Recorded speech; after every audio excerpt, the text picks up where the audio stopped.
ஓட்டு போட்டாச்சு. ஓட்டு போட்டு முடிஞ்சுட்டு எல்லாருமே வந்திருக்கிறோம். ஆனா என்ன இளைஞர்கள் எல்லாம் என்ன பண்ணிட்டு இருக்கீங்க அப்படின்னு கேட்டீங்கன்னா, எதெல்லாம் கூடாதோ அதையெல்லாம் பண்றீங்க. ஓட்டு போடுற இடத்துல போய் ஓட்டு போடுறத எடுத்து வைரல் ஆக்குறீங்க. ட்ரெண்டிங் ஆகணும்னு சொல்லிட்டு. அதே மாதிரி ஜனங்கள வந்து எப்படியெல்லாம் நடத்தணுமோ அப்படி நடத்தக்கூடாதுன்னு சொல்லிட்டு, எந்த அளவுக்கு உங்களுக்கு யார புடிச்சிருக்கு, யார புடிக்கலைங்கிறதையெல்லாம் தாண்டி, மக்களுக்கு அவேர்னஸ்க்காகத்தான் நீங்க ரீல் எடுக்குறீங்களா? இல்ல எத வேண்டாலும் எடுத்து நம்ம ட்ரெண்டிங் ஆக்குனா போதுங்கிறதுக்கு ரீல் எடுக்குறீங்களான்னு தெரியல.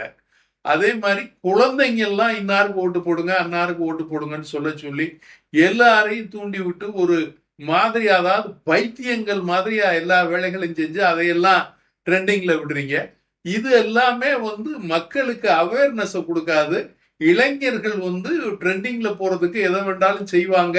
விவரம் இல்லாம இருக்கிறாங்கன்னு சொல்லிட்டு இளைஞர்கள பத்தி அதாவது கண்ணிய குறைவாக நினைக்கக்கூடிய வாய்ப்பு ஏற்படும்ங்கிறது தான் என்னுடைய கருத்து.